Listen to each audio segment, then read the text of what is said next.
The sky is the limit on the soccer pitch for Davis High School's Aubrey McLin. Sky, last one. The sophomore goalkeeper is a huge reason why Davis is one of the top teams in the Sac Joaquin section. She's a player that is excited about soccer, plays a lot of soccer, puts herself in a lot of situations with various teams, levels, programs, and I think hopefully that carries out to her teammates as far as just like her desire and willingness and her impact in the games. She's kind, compassionate. She's someone that everyone would want as a best friend. As a player, a soccer player, she's spot on, like laser focus. When she gets on the field, she has a mission, a purpose, and she has goals, and you can just see it. She's very driven. But you can see during halftime that goofiness come out. She's like high-fiving or she's dancing in the goal. Hey, highlight reel. But there was a point in Aubrey's childhood where the prospect of life on the pitch didn't seem so sunny. Aubrey and her family didn't think much of her frequent illnesses as a child until she started showing more severe symptoms.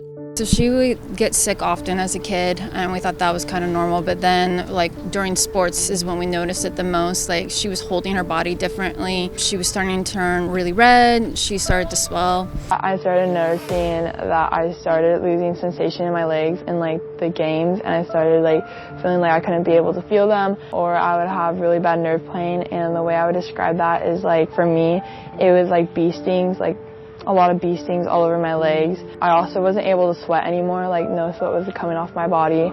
And then one of the obvious symptoms was that I was starting to faint. So that was the biggest red flag. So we immediately took her into the doctor to get some answers. So at first I was diagnosed with general dysautonomia, and then I later got diagnosed with P.O.T.S dysautonomia, which stands for postural orthostatic tachycardia syndrome. And at first I was kind of relieved because I finally knew what was happening to me, but then also I got really sad and scared because I was only 6 years old when I got diagnosed, and so it was a really big and scary word for a 6-year-old. For a year and a half to 2 years, we were in medical offices, appointments.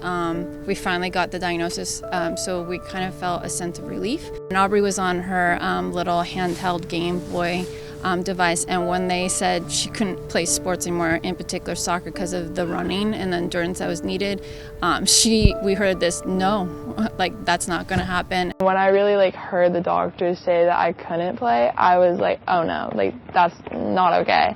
I looked at her, the doctor looked at her, and we're like, what? And she's like, I'm not giving up sports. That's not something you're going to take away from me.